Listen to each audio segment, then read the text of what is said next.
नीतीश कुमार ने 4 बड़े ऐलान कर कर पूरा का पूरा गेम पलट दिया है और देखिए बीजेपी पर यानी केंद्र सरकार पर कहीं ना कहीं दबाव की पॉलिटिक्स शुरू कर दी है। अब इन सब का आगामी चुनावों पर क्या असर पड़ेगा, रिमझिम के 5 पॉइंट्स में आज आपको यही समझना है। सबसे पहले है कि नीतीश के ये 4 बड़े ऐलान आखिरकार क्या है। दूसरा, बिहार विधानसभा में कैसे पलटेगा खेल। तीसरा, संजय झा को अध्यक्ष जो बना दिया है उसके पीछे की रणनीति क्या है, राजनीति क्या है। चौथा, 5 साल में कितनी बदल गई है नीतीश की ये किचन कैबिनेट, और मैं आपको ये भी बताऊंगी कि आखिर ये किचन कैबिनेट होता क्या है। और 5वां, बीजेपी की जेडीयू बैठक पर क्या प्रतिक्रिया आई है, ये भी आपके लिए जानना जरूरी है। नमस्ते, मेरा नाम रिमझिम जेठानी है और आप रिमझिम के 5 पॉइंट्स देख रहे हैं। सबसे पहले मैं आपको यही बताने वाली हूं कि नीतीश के 4 बड़े ऐलान क्या है। देखिए, जेडीयू की दिल्ली में आज राष्ट्रीय कार्यकारिणी बैठक हुई, उसमें बड़े फैसले लिए गए। सबसे पहले तो राज्यसभा सांसद संजय झा को कार्यकारी अध्यक्ष बना दिया गया। फिर अब उनकी मांग यह है कि हम आगे भी बिहार को विशेष राज्य दर्जा दिलाने के लिए लड़ते रहेंगे। स्पेशल आर्थिक पैकेज यानी स्पेशल इकोनॉमिकल पैकेज हमको चाहिए बिहार के लिए, ये हमारी केंद्र सरकार से मांग रहेगी। तो देखिए, अगर बिहार को विशेष राज्य का दर्जा मिल जाता है तो आपको ज्यादा फंड देना पड़ेगा बिहार में। और मैंने पूरा शो करके आपको समझाया है कि अगर ये पॉसिबल हो जाता है, अगर केंद्र सरकार मान जाती है तो उससे बिहार कैसे बदल जाएगा उसकी लिंक मैं आपको दे दूंगी। तो इन दोनों मांगों पर अड़े रहेंगे जेडीयू वाले यानी नीतीश कुमार, और 2025 में फाइनल कर दिया कि बिहार विधानसभा चुनाव नीतीश के नेतृत्व में ही लड़ा जाएगा। This is full and final. और तो और झारखंड विधानसभा चुनाव भी लड़ने का फैसला ले लिया है नीतीश कुमार की पार्टी जेडीयू ने। और जो ये बिहार हाईकोर्ट ने आरक्षण पर रोक लगा दी थी, अब ये पूरा मामला लेकर सुप्रीम कोर्ट पर जाया जाएगा। और देखिए, कहीं ना कहीं इसमें केंद्र सरकार की भी भागीदारी होगी कि कितना सपोर्ट करे। तो आप देख रहे हैं कि कैसे ये बड़ी मांग करके केंद्र सरकार पर दबाव बनाने की कोशिश की जा रही है नीतीश कुमार की तरफ से, और दबाव इस तरीके से कि आप हमारी मांग पूरी कीजिए। ये दबाव हम नेगेटिव सेंस में नहीं कह रहे हैं। और देखिए, राजनीति नीतीश के इर्द गिर्द घूमती है, ये कह दिया है नीरज कुमार जो कि जेडीयू नेता हैं कि चाहे वो फिर देश की राजनीति हो, चाहे वो बिहार की राजनीति हो, नीतीश कुमार हमेशा सेंटर में रहते हैं। नीतीश हमेशा एनडीए के साथ रहेंगे। ये भी केसी त्यागी ने, जो कि जेडीयू नेता है, उन्होंने क्लियर कर दिया है कि देखिए अब कहीं नहीं जाएंगे, अब हमेशा एनडीए के साथ रहेंगे, कहीं पलटी नहीं मारेंगे। ये फाइनल फैसला है।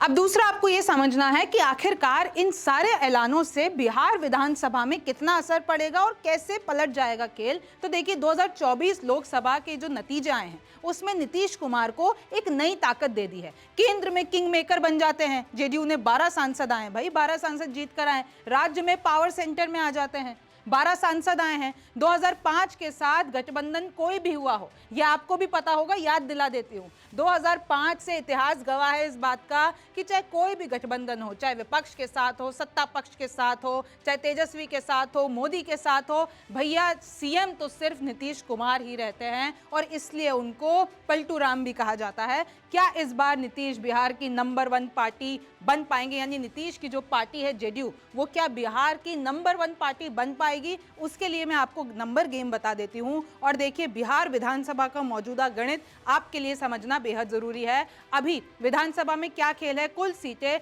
243 है, बहुमत का आंकड़ा है 122, सत्ता पक्ष के पास है 133। और देखिए, इसमें से 7 नेता ऐसे हैं जो कि पाला बदलने वाले हैं। विपक्ष के पास है 105 और खाली सीटें जिसपे 5 पे उपचुनाव होना है। तो अभी जो नंबर गेम है वो ये है। अब मैं आपको बता देती हूं कि क्यों बिहार में नंबर 3 की पार्टी बन सकती है नीतीश कुमार की पार्टी जेडीयू, और क्यों ऐसे कयास लगाए जा रहे हैं। 2024 लोकसभा का आप वोट शेयर देखिए। इसमें सबसे ताज्जुब वाली तो बात है कि आरजेडी, जिसने महज 4 सीटें जीती है, उसका वोट शेयर सबसे ज्यादा है। कितना है? 22.14%। बीजेपी का है 20.52% और जेडीयू का है 18.52%। कांग्रेस का 9.20% और एलजेपी, जो कि चिराग पासवान की पार्टी है, 6.47%।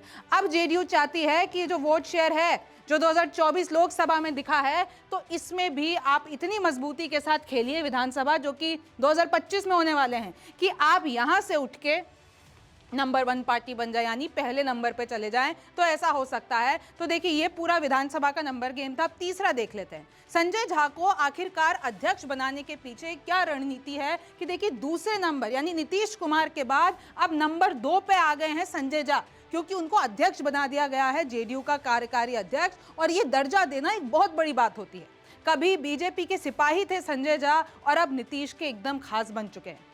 1.5 दशक के साथ उनके साथ रहे हैं, हर फैसले में पर्दे के पीछे संजय झा रहते हैं नीतीश कुमार के। और मैं आपको कुछ और जानकारी दे देती हूँ, वो ब्राह्मण समाज से आते हैं, अरुण जेटली के करीबी थे, उनके बेहद करीबी थे। गठबंधन में अहम भूमिका रही बीजेपी के साथ, जब जब गठबंधन हुआ है तब तब संजय झा ने अहम भूमिका निभाई है। बीजेपी नेताओं के साथ भी उनके बेहतर संबंध हैं, तो अब उनको पूरी जिम्मेदारी दे दी, क्योंकि गठबंधन में तो चलना ही है भैया, एनडीए के साथ रहना नीतीश कुमार को। तो अब बीजेपी नेताओं के साथ भी क्योंकि संजय झा के बेहतर संबंध हैं, तो उनको चुन लिया गया है। मास्टर स्ट्रोक खेल दिया है, क्योंकि अब इससे जेडीयू और ज्यादा मजबूत हो जाएगी। और देखिए झा की सहजता के कारण सभी के बीच उनके अच्छे रिश्ते हैं, कि सिर्फ बीजेपी नहीं, बाकी की जितनी भी पार्टियां हैं उन सब से, और चाहे आप ब्यूरोक्रेट ले लीजिए, चाहे आप ऑफिशियल्स ले लीजिए, चाहे आप जो भी ले लीजिए, संजय झा के सबसे अच्छे रिश्ते हैं। अब मैं आपको थोड़ी पीछे की राजनीति भी बता देती हूं, जैसे प्रशांत किशोर हो गए, आरसीपी सिंह हो गए, इन सब ने एक तरीके से देखा जाए तो नीतीश को धोखा दिया, क्योंकि इन पर नीतीश कुमार ने भरोसा किया था, लेकिन अब वो अलग हो गए हैं। ललन सिंह की बात कर लीजिए, उनसे वापस ले लिया नीतीश कुमार ने अध्यक्ष पद, क्योंकि खबरें ऐसी आई थी अंदर से कि वो अंदर ही अंदर जेडीयू को कमजोर करने की पूरी प्लानिंग कर रहे हैं। हालांकि उन्होंने इन सब आरोपों पर इनकार कर दिया था, लेकिन ये उन पर आरोप थे, और उसके बाद राष्ट्रीय अध्यक्ष का पद उनसे ले लिया गया। और एक और बड़ा फैक्टर है जो आपको जान लेना चाहिए कि नीतीश कुमार की सेहत में लगातार गिरावट आ रही है, विदेश में उनका इलाज चल रहा है। तो अब ऐसे वक्त में उनको एक मजबूत आदमी चाहिए था जो पूरे संगठन को संभाल ले, जो बीजेपी के साथ रिश्ते हैं, यानी जो एनडीए में जेडीयू की भूमिका है उसको संभाले रखे। जितने भी फैसले अगर कहीं ना कहीं नीतीश कुमार इतना ध्यान नहीं दे पाते हैं, तो संजय झा पूरी तरीके से जेडीयू को उसी स्थिति में रखे, क्योंकि पहले भी एग्जाम्पल्स हैं, संजय झा की वजह से जेडीयू मजबूत स्थिति में बीजेपी के सामने खड़ी रही है। संगठन में नए सिरे से सर्जरी की तैयारी में है नीतीश। अब देखिए, क्योंकि इधर नंबर 2 की पोजीशन मिल गई है संजय झा को, अब पूरे संगठन में, चाहे फिर वो विधानसभा की टिकटें देने से लेकर हो या वो किसी भी चीज के बारे में, तो अब संगठन में सर्जरी, यानी नए लोग आएंगे, इधर अदला बदली होगी, मजबूत करने की कोशिश की जाएगी। तो ये पूरी प्लानिंग नीतीश कुमार की चल रही है। नीतीश के कोर वोट बैंक पे भी 2024 के नतीजों में ये देखा गया है कि लव कुश में भी बड़ी सेंधमारी हो गई है, जो उनका कोर वोट बैंक है। तो अब उनको वापस से अपने वोट बैंक को हासिल करना है। ये वाले संगठन में जातियों की आबादी के हिसाब से भी हिस्सेदारी हो सकती है, क्योंकि आपको पता है कि जातीय जनगणना के पक्ष में है नीतीश कुमार, और सबसे ज्यादा तो यही चाहते हैं। तो अब जातियों के हिसाब से ये लोग हिस्सेदारी देंगे। और देखिए अभी जो उनका फॉर्मूला चल रहा है, अगर मैं आपको बता देती हूँ, चाहे वो केंद्रीय स्तर पे हो नीतीश कुमार का, या फिर वो सदन में हो, तो देखिए एक अगड़ा जाति का और एक अत्यंत पिछड़ा जाति का ये फॉर्मूला है। अभी आप देखेंगे, चाहे आप केंद्रीय स्तर पर देख लीजिए, चाहे फिर इधर विधानसभा के स्तर पर देख लीजिए, तो ये फॉर्मूला अभी चल रहा है। अब देखिए चौथा, देखिए 5 साल में कितनी बदली है नीतीश की किचन कैबिनेट। सबसे पहले तो मैं आपको ये बता देती हूँ किचन कैबिनेट होती क्या है। तो देखिए इंदिरा गांधी के वक्त, माफ कीजिएगा राजीव गांधी के वक्त, जो ये किचन कैबिनेट है, ये जो वर्ड है वो सामने आया था। इसका मतलब है कि करीबी नेताओं का समूह होता है, जो कि सारे महत्वपूर्ण फैसले लेता है, पार्टी के अंदर क्या होना है क्या नहीं होना है। और जेडीयू में 20 साल में पहली बार सवर्ण नेताओं का दबदबा दिखा है इस किचन कैबिनेट में, यानी जो कोर ग्रुप होता है पार्टी का। राष्ट्रीय स्तर पर जेडीयू के 4 बड़े पद में से 3 पर तो सवर्ण हैं। आप देख लीजिए, जातियों के फैक्टर की अगर हम बात करते हैं, और बिहार में वैसे भी जातियों वाला फैक्टर बहुत स्ट्रांग है। 5 साल पहले आरसीपी सिंह, ललन सिंह और उपेंद्र कुशवाहा थे इस कोर कमेटी का हिस्सा, यानी इस किचन कैबिनेट का हिस्सा। 5 साल पहले मैं बात करती हूँ। और अगर अब की बात करती हूँ, तो अब हैं ललन सिंह, आपको पता है केंद्र में है, संजय झा को अध्यक्ष बना दिया गया है पार्टी का, और हरिवंश जो हैं वो राज्यसभा के उपसभापति हैं। तो ये है अभी की किचन कैबिनेट, और 5 साल पहले ये थी। पांचवा, अब बीजेपी की जेडीयू बैठक पर क्या प्रतिक्रिया आई है कि पूरी ये जो जेडीयू की बैठक हुई है उसमें भी बीजेपी से पूछा गया कि उनकी क्या प्रतिक्रिया है। तो उनका ये कहना है कि जेडीयू की राष्ट्रीय कार्यकारिणी बैठक पर बयान आया कि जेडीयू अपनी मजबूती के लिए पूरा काम कर रही है, पूरी बैठक कर रही है। बिहार में जेडीयू के साथ बीजेपी गठबंधन में रहेगी, फाइनल है।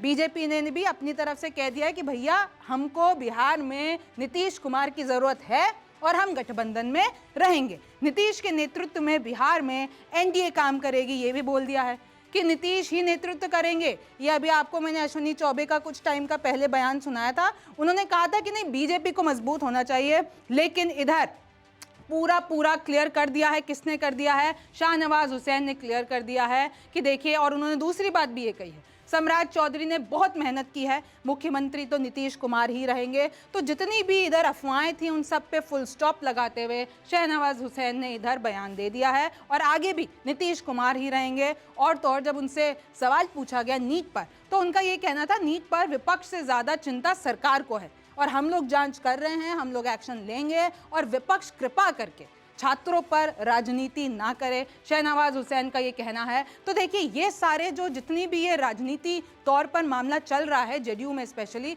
और देखिए कहने वाले तो ये भी कह रहे हैं, लास्ट में बता देती हूँ कि जब जब अध्यक्ष पद में कोई बदलाव आया है तब तब देखा गया है कि नीतीश कुमार ने पलटी मारी है। कुछ कहने वाले तो ये भी कह रहे हैं, बट खैर अब क्योंकि 2025 में बिहार के विधानसभा चुनाव हैं और कयास कुछ लोग ये भी लगाते हैं कि कहीं ऐसा ना हो तेजस्वी के साथ चले जाएं, कहीं ऐसा ना हो नीतीश कुमार पलटी मार दें, तो ये सब कयास है। लेकिन इस मीटिंग से तो यही लग रहा है कि एनडीए गठबंधन मजबूत है और नीतीश कुमार बीजेपी के साथ रहेंगे और अपनी भी मजबूती का पूरा ख्याल रखा गया है। अब आगे क्या होगा ये तो वक्त बताएगा। आप न्यूज़ 24 देखते रहिए, रिमझिम के 5 पॉइंट्स देखते रहिए। मैं हूँ रिमझिम जेठानी, फिर मुलाकात होगी।